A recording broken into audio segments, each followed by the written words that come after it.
react. Now, analyzing these candidates to help me do all of that is Phong Law, a well-known attorney, educator, and community activist. Mr. Law has a long list of credits that I would list if I had a 2-hour show, but statewide, he was appointed by Governor Brown to the California Commission on Asian and Pacific Islander Affairs and serves as chairman.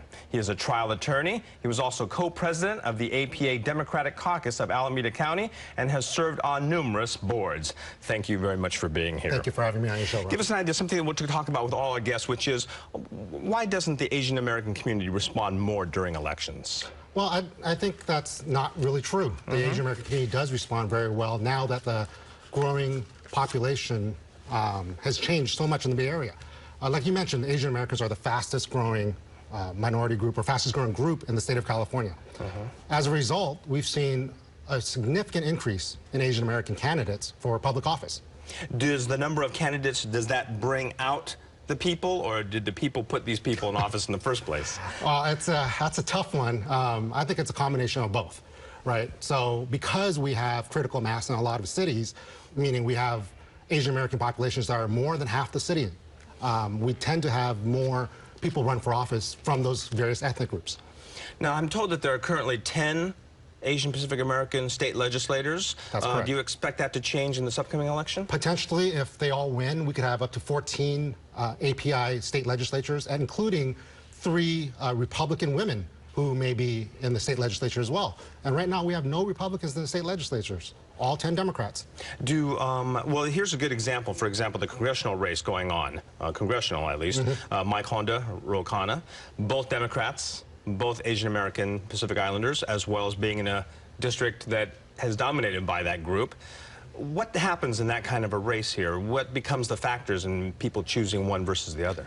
Well, the Handa-Kana race is very interesting because, like you said, we have 2 API candidates, both with very different backgrounds, and then the decision is going to be who comes out to vote.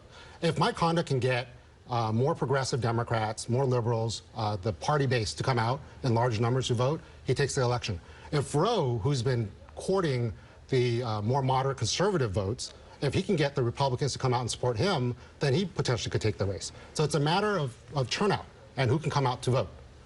Do Asian American and Pacific Islander candidates tend to split the vote when they run against each other? Does that become a problem when so many get involved in the process? We've seen that in San Francisco, where we had a mayor's race a couple years ago where there were a lot of Asian American candidates. And rightfully so, they split the vote, essentially. But San Francisco was a little bit different in that it was ranked choice voting. So they could still vote for 3 API candidates.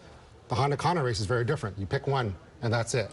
And the community is not as monolithic as people think. It's really hard to say there's a pan-Asian group because we're all so different. In Silicon Valley, there is a large growing number of Republican API community, and there's still a traditional API progressive base. So there's a split right there. And it's going to be interesting to see what happens in a week, less than a week. Do you anticipate something different about this election than other ones for the Asian American community? Are there different factors in play this time besides the candidates? I think that's the biggest factor, is the large number of API candidates in both Northern California and Southern California. It is absolutely amazing to have so many qualified API candidates running for office. What about in terms of how they choose what will become maybe an issue for them, maybe this election that they haven't had before? Well, the big thing that happened this past year was an issue called SCA 5, which deals with affirmative action in the state of California. I think that issue had brought out a lot of people who are very strong on both sides to get more engaged and get more involved. So that will drive a large Asian American population voter turnout. Well, we have touched on various aspects of the issue, and we will explore a few more of them a little more on this show, including the changing demographics, especially here in the Bay Area, and reaching out to young people. Phong Law, thank you very much for being here. Robert. Thank you.